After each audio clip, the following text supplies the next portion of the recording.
Hey everyone, welcome to another video. Today we're going to talk about issue number 3 of NYX From the Ashes, written by Colin Kelly and Jackson Lansing and art by Francesco Mortarino. But before we dive into the story, I want to ask you a favor. If you enjoy this video, please leave a like and a comment to help the channel grow. Now, following the last issue, this issue opens with Anole walking on an extremely cold day as we listen to a message left by Kamala. In this message, we learn that a few days prior, a 26-year-old man's body was found outside a gas station. According to what they know, the reason for his death was because he flashed the midnight M to the wrong person. Due to this depressing situation, Kamala thought it would be in their best interest to mourn this loss together. As Anole continued to walk, we could see how some everyday people still harbored hatred for the mutant race. Upon Anole's arrival at the station, he was met by his friends as well as the other mutants we have met up to this point. But just because it was a place of remembrance doesn't mean that all in attendance was respectful. For an anti-mutant hate group by the name of Truthseekers was protesting their gathering. And as this went down, Caliban as well as his own entourage of mutants appeared as well in order to show their respects. Now, this wasn't the first mutant to die since the fall of Krakoa, but it is one of the first times we got to see how the mutant society memorializes their dead post the fall of Krakoa, because on Krakoa, the dead would just be resurrected, but here we see they've developed their own last rites. Now, while this ceremony was going down, Miss Marvel asked who exactly these mutants were, to which Anole replied by saying the big guy is Caliban, and as for any additional information, he was planning on finding that out on his own. For Anole has trained for this moment since he was 8 years old. Now, following that, Anole set off to find out more about Caliban's people, and the way he found them was by using his tongue to smell for an invisible mutant by the name of Kebabs. Now Anole could smell kebabs from half a mile away and practically give himself an address to boot. So after a small journey, Anole found himself in an alleyway where Krakoan flowers adorned the entrance of the sewers. And once he was there, Anole stated that he came in peace, and they may have met before over drinks, assuming he didn't take his orders with Blob. And then he continued to stress the reason for his visit was because he was curious about how their community functioned. And once he entered the sewers, Anole saw a thriving mutant society below the cold world above, with heavy hitters like Sabuna among their ranks, as the young ate ice cream from a truck stationed inside. For this society was the new Morlocks. Now, following that, on the next page, we see Kamala and Sophie still at the gas station when Kamala's brothers showed up on the side of the Truthseekers. And when they got there, the brother and her cousin were extremely upset to see her there. Because apparently, Kamala's brother was buying into the anti-mutant hate speech and called the memorial an illegal gathering of mutants. So with things not going according to plan, Kamala tried to tell her friends to play it cool, because up to this point, Kamala hadn't told her family about her true nature. But Kamala's attempt to play it cool fell apart as her cousin kept crossing the line.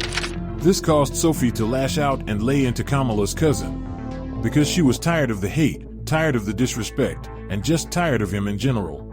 So with tensions rising, Kamala's brother and cousin ran away scared of a fight they knew they could not win. Now with the bigots in the wind, Sophie then shot her abilities out wide and noticed that they were the least of their concerns. For the Truthseekers were planning something big, for they were armed with heavy guns. And as for their target, it seems that they have followed Anole and were planning on turning their memorial into a massacre. Now with the hate group on the move, we then jump back over to Anole in the sewers to see him shirtless in front of the Morlock community. Because one of the rituals they came up with was that the new guy had to remove a piece of clothing so they could be seen by all without shame. Then, the next thing Anole had to do was answer a question asking if he was a part of the X-Men. Now this pissed off Anole because he was upset about the division that the mutants place upon themselves. Then Anole went on to say, "Trust me when I tell you that I am done with that life. That's what they think we all are, just because we're mutants. That we're all one moment away from jumping into a blackbird or being attacked by sentinels or spilling our blood on some battlefield.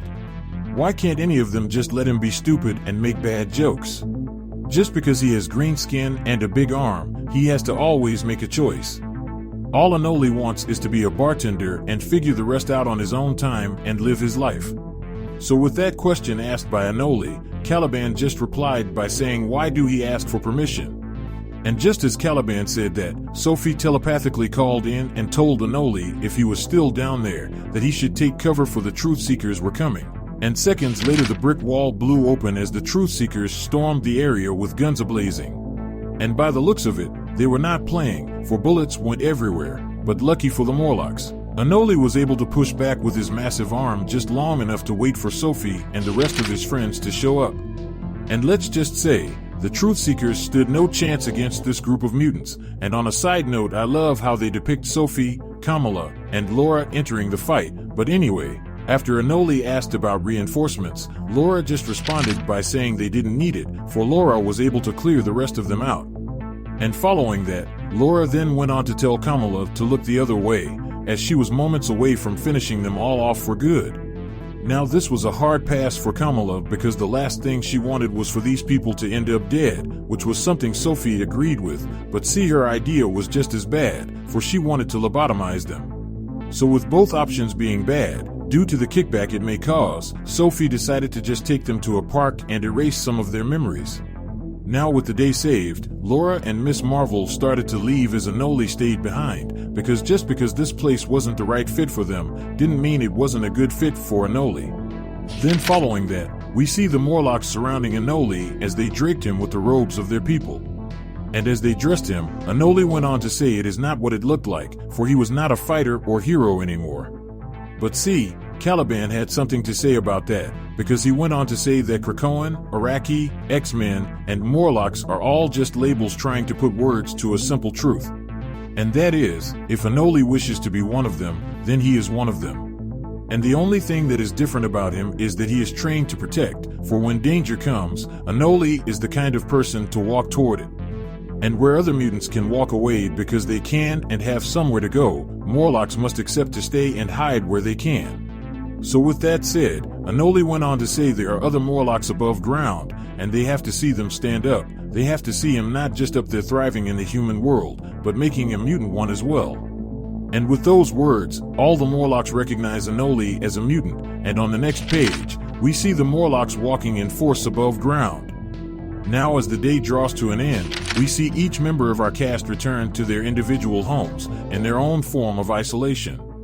And on the last page, we see Sophie still out on the streets, until she makes her way into the chamber where Empath and the rest of her sisters sat and wait. And during this conversation, we learn that Sophie was working with Empath the entire time, and to the best of my knowledge, her job was to get close to Miss Marvel.